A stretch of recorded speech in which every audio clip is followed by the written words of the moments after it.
Maayong adlaw sa tanan, everyone. Welcome to our session for today.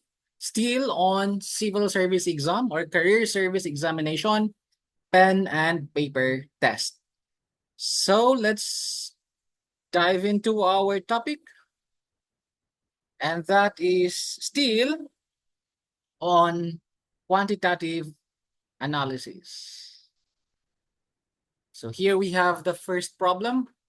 It says, what is the ratio of 1/5 to 5/15? And there you have the choices. So let's do it. So how are we gonna do it? As we can see, we have 1/5, which is a simplified fraction. I mean, reduced to lowest term already, and we have 5/15, which is not.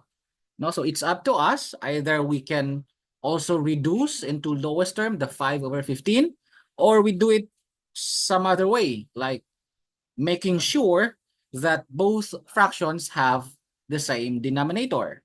So I would choose the latter. So we have 1/5. What are we gonna do so that this fraction can have a denominator of 15? So I would say I would multiply 5 by 3. Diba? So that would give us here 15.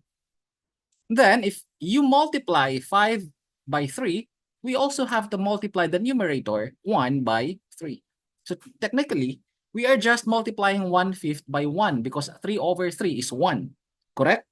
So it's just as 1/5 times 1, which is the same value, 1/5. So now we get the value of our numerator. We have 1 times 3, 3/15.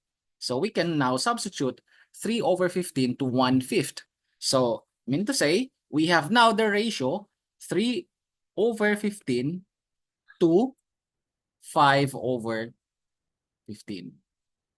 Now we can simply ignore the denominator since they have the same denominators, right? So we are going to focus our attention to our numerator, 3 to 5. So therefore, our answer is 3:5.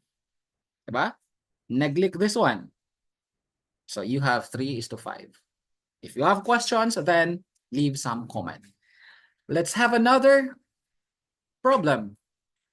How about this? The ratio of two numbers is 3:5. If the larger number is 15, what is the smaller number?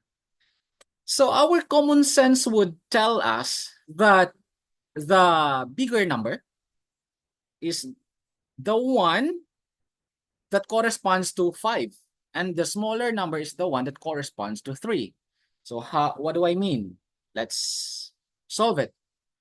Now this is our ratio, 3:5.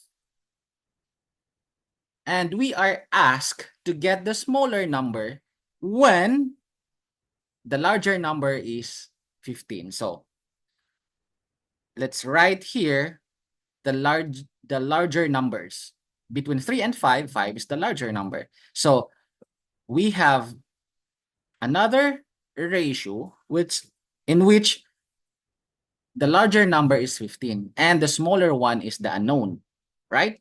So now, my question would be, what number are we gonna multiply to 5 so that it will give us 15? It has to be 3. That is correct. 5 times 3 is 15. So now, same number should be multiplied to 3. And what number is that? 3. 3 times 3 will give us 9. Meaning, that is the smaller number. So I hope you learned something. And if you want some more problems, just comment down, or perhaps you have some problems that you want me to solve for you, just let me know. Right? So that's all for now, gentlemen. It's nice seeing you once again. Until next time, bye-bye and enjoy the rest of your day.